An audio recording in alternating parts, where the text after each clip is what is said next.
Welcome back to another episode of the Crypto Serpent, and if you do enjoy the videos, don't forget to hit that like and subscribe button. Alright, it's Sunday. Let's get on with it, right? There's a lot to talk about, quite a few things to discuss, some technicals to discuss, some price action to discuss.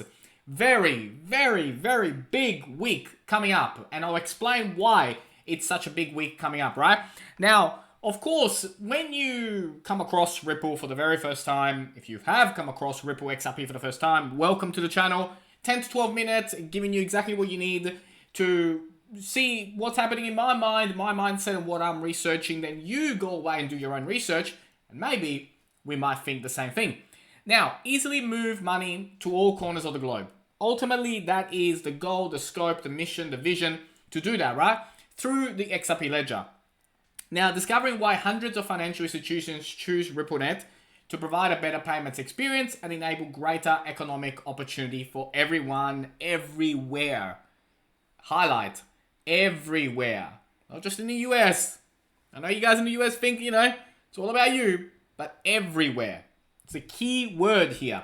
Now, there is an event happening, right? Swell 2021. Now, with Swell 2021, it's the leading industry discussions, networking, and interactive surprises. November 10 to 12, it's a virtual event. You can request an invite to be in it.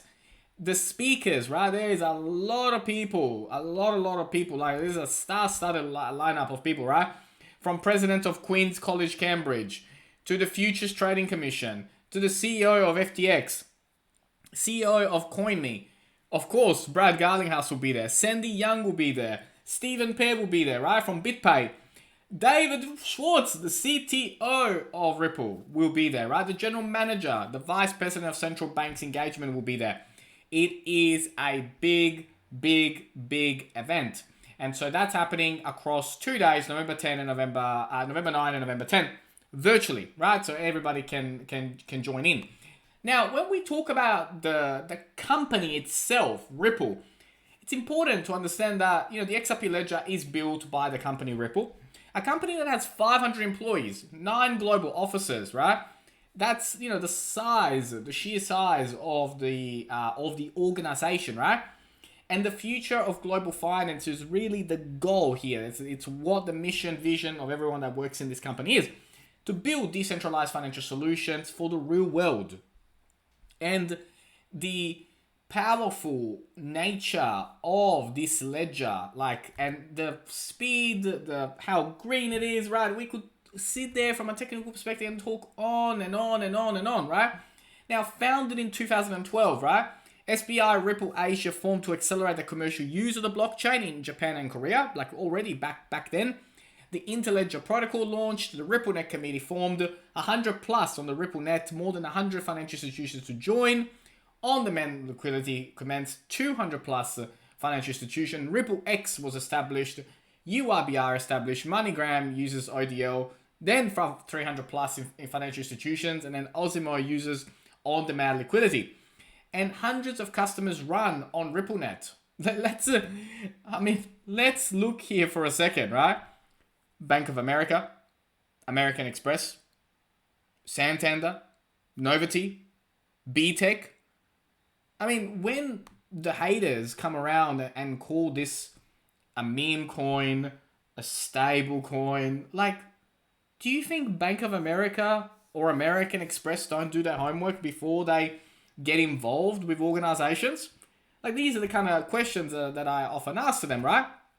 And then from a leadership perspective, right? It's an incredible organization, an incredible team of people. Each brings so much to this organization. And so it's important for you to do this type of homework when you are picking not just XRP, not just Ripple. Because obviously, Ripple's going through a lawsuit at the moment. So, you really got to understand and back the people, back the vision and the mission of the company and the people in the company. But this goes for all crypto projects that you get involved in. That does mean looking through every single one of their socials, right? Reading the white paper, going through the website. These are bare basics that you just simply must do. Then RippleNet, from an on-demand liquidity perspective, and all the institutions that are involved and continue to be involved, more and more companies, right? We're talking about 55 countries. and 120 different currency pairs. Like, this is not small stuff. They've had a monstrous year around the world, right? They've had a great year, a record-breaking year, as we've heard from Brett Garlinghouse in previous videos. A record-breaking year around the world. So what do you think is going to happen to the price, right? You got to understand and get yourselves posture about what you hold. And the only way you're going to get posture about what you hold is by doing the homework. Simple as that. And then from an insights perspective, right? Latinx at Ripple, employee highlights, the Tranglo, which we spoke about. Look at the news section of their website and stay up to date with what is happening. The on-demand liquidity. This is what it's about. This is the future. On-demand liquidity is the future. And it's just a matter of time. And time we have. Impatience. That's a different word. But time, you and I have the time. Will you hold? Don't be impatient, right? The key word today is impatient. Now, pivot levels at $1.11. 62% Fibonacci retracements at $1.40. We'll talk about that. We will definitely talk about that. Now, we spoke yesterday about the Ripple CEO says that SEC helped Ethereum to overtake XRP as number 2 crypto. I am still, as we spoke about it yesterday, right? I just wanted to touch base on it again to say that, yeah, I think so, right? I think the impact that the case has had is beyond what the SEC claims, right? And everybody thinks. It's had a huge impact on the posture. And will Ripple overtake Ethereum once it has legal clarity? Yeah, I think it will. Because from a speed, transaction, how it's going to be used, all around the world, just the sheer volume that is going to come through the XRP ledger, yeah, number 2 is coming. Can it go further and go number 1? Different topic, right? But that is for another day. Now, what can I expect from this? As we look at the month, if we zoom out even further, 13 to 16, absolutely not out of the question. But in the coming months, I do see us going anywhere up to 70. Anywhere up to 70. And it will be a lot to do with the market size, ETFs coming through, a lot of money coming into crypto space, all of that. But 13 to 16, yes. But it could go as high as 70. I just don't think you're going to get triple digits throughout this bull run. And when I say bull run, I'm talking about all the way till February.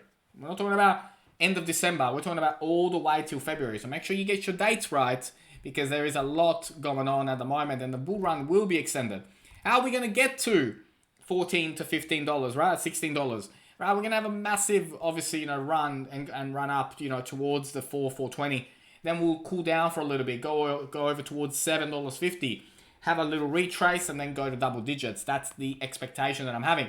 And I like what Crypto Bull has done here, right? On the weekly chart. Like, this week is a big week because we're following this so perfectly that, as you can see, the curve is going up. So this week is the week that we start to rise. And rise we will. Rise we will. Because from whichever way you look at the technicals, this thing is going up. And it's not financial advice, and I'm not a financial advisor. I'm just telling you how I'm reading them. This is how I'm reading them. We're going.